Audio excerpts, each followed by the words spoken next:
email and they didn't. And so we've been checking the send to unengaged contacts checkbox for these webinars and the release webinars every month. I don't know how this group feels about that. I don't know if there's a standard for that at Docebo, but that's the process we've been following. We've had conversations about this with other colleagues of yours because this obviously is something that came up before. Our recommendation is usually to not send to those people, but obviously we appreciate that there are times when you want to ignore that recommendation. So we'll just follow your lead on this. It does have, so basically if you tell us that you specify in the requirements, like this needs to go to unengaged people as well, we would do it. That's something that we would recommend doing, but there are times when we understand that you might do it, and so we don't want to basically hold you back on any of these things. Yeah. Well, I think one task that would be really helpful for us that I just haven't had the time to do is for us to look at a full list of our unengaged contacts from HubSpot and compare that directly to our full list of customers that we're exporting from that report from Tableau. Because the reason we've been doing it is there's an assumption there that there are customers who have directly, let's say, opted in to receive emails through that list that we're pulling, but may be unengaged and as a result aren't receiving the information that they've asked for. So that would be a really helpful exercise for us to understand whether or not we need to continue doing that, because that's really the only reason we would be doing it. Sure. One other thing to mention on that, and the reason why I actually don't have a very strong opinion on this is that the way that HubSpot defines those unengaged users is quite weird, because they say that technically an unengaged user is someone who didn't respond to who didn't open your previous 11 emails. But if I'm a subscriber and you sent me 4 emails or something like that, I still count as that. So it's like, well, how am I gonna get into one of those 11 emails if you're sending me the 5th and the 6th and whatever? Yeah, so it's a little bit flawed, which is why, like I said, I understand both cases. Yeah. Okay. Perfect.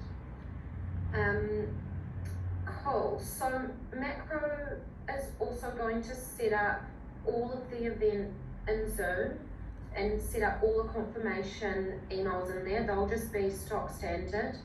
With the polls, Macro will do those, so closer to the time we'll need to add them into the Asana task so that they can add them in ahead of the webinar.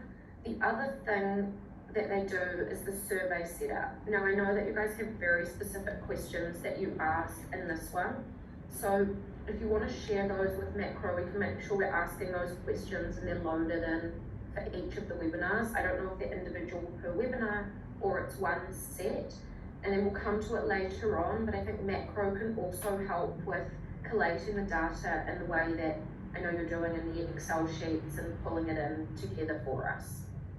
Yeah, so right now we're using Google Forms for those surveys and we're setting them as post attendee URLs. Will we have the option to continue doing that, or are we looking to consolidate all the surveys in Zoom? I think it makes sense to consolidate all surveys in Zoom unless there's functionality in Google that you're not getting from Zoom. If you want to do it from the other format, I suppose you would still have to manage all of that, and it would just be a link that you would be sending to Macro that they would put in the thank you email. Yep. So those would be kind of the 2 options. So I think Macro can help with streamlining it and doing it through Zoom and following sort of those processes, or it would be continuing your process and just providing the link. Yeah, I think for now, let's do that. We can just add a task here for us to provide the survey link. If we have time here, I can walk through how we're using it, but we have a lot of spreadsheets that have collected information over the past 2 years that are being directly fed by these Google Forms that, I think we just need to evaluate how we update that to automatically update on our stuff, and that would probably just require some evaluation. So for now, I think the easiest would just be have a task where we send the survey for that specific event as a task in Asana. Yeah, And I think that would be quite good to add to the brief at the beginning. So if we add a field to the brief for the DU webinar where you add survey link, then when we're building out the thank you emails at the beginning and templatizing it, then we'll just drop in that link. So we'll translate everything in the beginning. So that we know. Sorry, go ahead, finish your No, you go. One of the things we had asked that Macro do as part of the workflow on all webinars is immediately when the webinar wraps is to send a quick summary snapshot email to like key stakeholders for that project. So just want to say that some of that data that would come from the survey, if Macro doesn't have access to the data, then those summaries might not be quite as comprehensive. So I don't know if there's a way where Macro can see the data that's coming in from the survey link, or if it's okay with everyone that just those snapshots will more focus on like how many registered, how many attended, any call outs, highlights, lowlights, just more like anecdotally versus also including call outs regarding the survey data.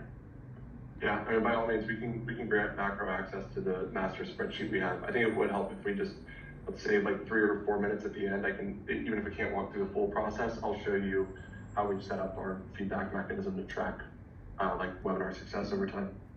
Great.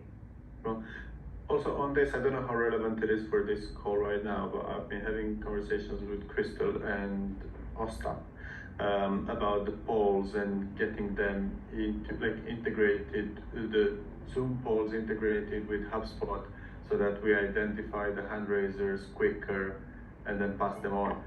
It's not technically possible through the integration. The Zoom HubSpot integration is incredibly limiting, but we found something that is encouraging in the API. So we have one of our developers looking into the API. So that's a conversation that's happening. At the moment, I'm kind of like 60-70% confident that we can make that happen because there's still a lot that we don't know. But I, like Crystal said, that would be immensely helpful as well. So yeah, very cool on that. Awesome. Now, the big thing in this next section is around the page and where the webinar's sitting. I know currently they're in DU. There were talks about whether we wanted to bring them over to our webinar page or whether we just wanted to keep them in DU. Whether we want to put them on the main webinar page, Adam, I'll leave with you your call whether you want them to appear there. What I do, however, suggest we do to streamline it is that we'll build out the landing page, or Macro will do it, but it will be hidden. So it will be up to you whether it appears. And then when you're putting in the community and in DU, it would link through to that page because then it's that HubSpot form. It's going to be in the Docebo branding. So you could still have it sitting just in DU and the community, but the page itself would be built through our website, would have all the standard branding, linking to HubSpot and triggering all the email flows and things. Yeah, that's perfect. So the way that we currently route all of our comms, we've just been using the standard Zoom registration page. So it will be ideal to have like the dedicated Docebo branded page for registration. We create an event in our community that we link to from all of the pre-webinar comms. And the reason is like for all of these, we're typically also promoting like an associated course or other materials that are a part of the webinar. So we capture all of that within the event page, and then there's a register button from that event page that we would then direct to the Docebo branded registration page. So it feels like there's a need here that would probably be different from other like marketing webinars where Macro provides us the final version of the Docebo branded page. We add that to create the event in our community, and then we share that community link, that final community link, back with Macro to use as the CTA for all of the comms. Yeah, agree. Oh, sorry, party going on. Maybe a deal's just closed. I'm in the office. I think probably a deal has just closed. you said is just so profound. They're all cheering for you, Jess.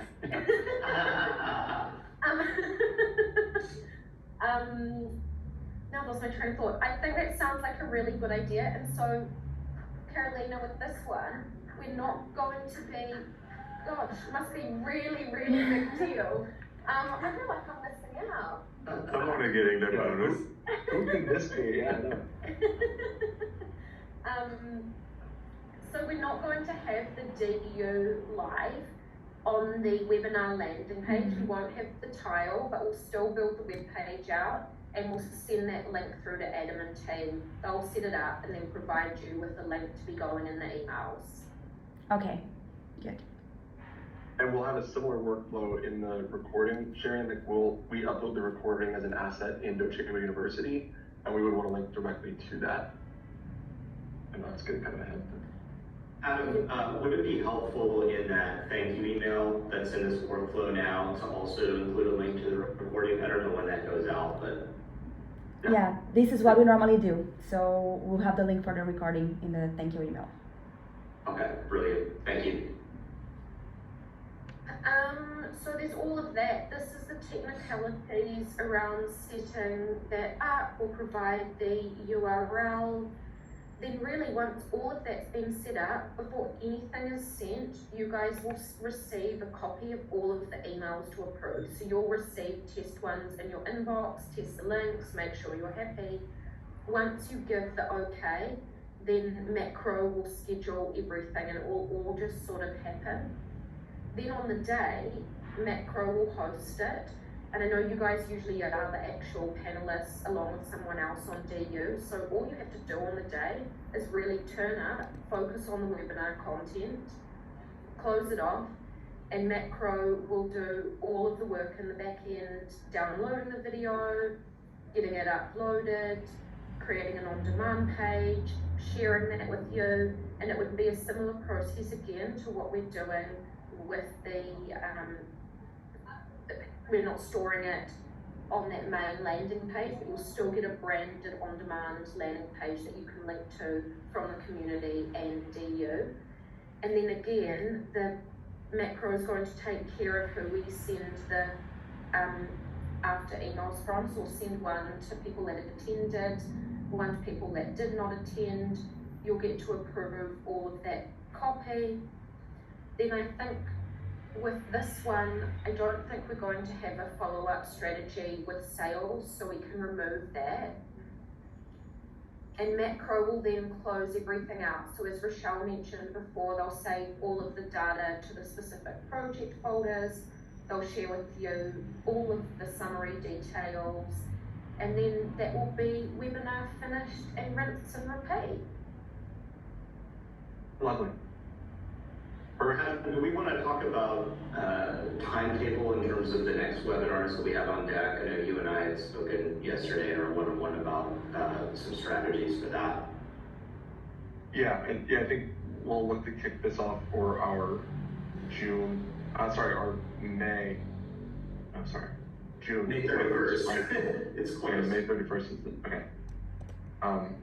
Yeah, so that would be the first webinar we'd be looking to do this for. Yeah, Jess, how do you want to handle like dates and timelines between each of these events? Should we just do that in Asana for the first one, or? Yeah, and Carolina, do you want to speak a bit about that timelines and how it will all work in Asana? Okay, so we have one project called Webinar Timeline, and each new webinar is going to be a different task, which with specific subtasks. We normally, ideally, we will begin the process 6 weeks prior to the event. So let me see if I can share my screen on the Asana project, so it's easier to show it For to you. this one, we condense it down. And then in the Asana task, I will tag all the, assign everyone who's involved in the project, and also include the due dates. Some of the tasks require more than 1 day, for example, creating the email copies, the copy for the landing page, for example. So I would specify all of these time frames in the Asana task, so we would be aware of how long we take to execute each of the tasks. And yeah, normally the communication is in the task and through the brief, so you feel free to tag us in the brief if you have any requests on the email copy or anything you want us to change before actually building the emails. But the timeline will always be followed through Asana. We have a DU Live scheduled for the 17th. I don't know if it would be helpful for you all to sort of look over our shoulders, as it were, for that one, just to kind of see and observe the process and pick up on any subtleties that you would need to integrate, but you're certainly welcome to do that. And then we would probably look for the webinar scheduled for the 31st to be the first one that we would involve macro in. Would that make sense? I think so, yeah. Great. Cool. And I think for the first one, and maybe for the first couple, I'm really here to help, and so is Rochelle. You know, make sure this goes smoothly. So please, you know, we'll be working very closely with Macro on the first DU Live one in partnership with two of you to make sure that we're, you know, doing a smooth transition and everything's coming across nicely into the process. So, you know, just reach out to us with anything that you need. And I think what would be really good as the next steps, Carolina, it would be great to see all of the templates for all of the different emails we'll do and make sure that Adam and Ryan are happy with the wording on those and that it is in line with what they would say for DU Live. So I think let's do that, and we'll start building out the slightly different templates, and then we can also start in tandem that Asana task, doing the brief, make sure it captures all the information, and there might be some sort of tweaking in what we need to capture in that DU Live brief as well. Okay, perfect. And there are, in Interchange with HubSpot, you can just look at our latest March DU Live invite that we sent out, and also the monthly release readiness invites that we just sent one for April last week. So you could refer to, I mean, if you're not already working from those, you could just work from that to get an idea of what information we share and how they're formatted today. Any other thoughts or questions, guys? We know that it takes a lot of thought. We've tried to anticipate and think through each step and what makes the most sense for these webinars. But obviously the goal is that we're shifting, you know, responsibility and burden off of your backs, and so that you're not managing each and every one of these down to the level of detail that you've had to. So we really want this to be additive and helpful. So be honest with us as we go along, like, you know, where if there's friction, we want to know so that we can work through and smooth it out and make sure that this is something that's helping you guys. Excellent, much appreciated. Yeah. And per Ryan's recommendation, maybe could we grab like 15 minutes early next week just to walk through, like Brian was saying, the process. I could show, again, like what we're doing in Zoom, what we're doing in HubSpot, how we're reporting, just so you see what, because it's not to like say to do it that way, but it's more so you see how we're doing it. You can apply that to the new structure. Sure, that would be really good. Okay, awesome. Is the Jessica, black shirt mandatory for that call? Yes, black shirt mandatory. Black tie option. Yeah. Rochelle and Jess, would you want to be in that as well? Sure. Okay. Cool. What's the best way? I don't have access to Gabriel and Carolina's calendars. I think it's quicker if you just maybe, I've got the calendar in front of me, and I believe Carolina does too. Actually, I'll just, I've got Carolina's calendar on my screen as well. So yeah, if you wanna suggest a couple of times that work for you. Yep, it looks like Jess, you're out Monday, yeah? Yeah, if you need to push ahead without me, I don't want to hold it up. So you five, if you're all free on Monday, you guys should push ahead without me. Okay. Yeah. Let's do. How about does 1:30 p.m. your time work, Macro? On Monday? Is that the EST? Oh yeah, sorry, Eastern. Yeah. Yeah, that works.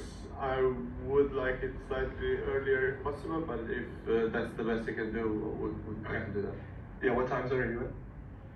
I'm in the UK as well, but Okay. yeah. I could do, ideally would be 11 a.m. for me, but if that doesn't work for you, then Yeah, we have a conflict. actually What about 10 a.m.? Carolina is out as well on Monday. I just realized. No, but this is fine. I can do the meeting. It's not a problem. How about we do Tuesday at 10 a.m. Jess, that's during our time, but we can find some other time for us to sync. That would be perfect for us. Tuesday at 10 a.m. Eastern. Yeah, perfect. Okay. Yeah, amazing. Well, Cool. thanks everyone. All right. Thank you. Thank you very much. Bye. Bye. Bye.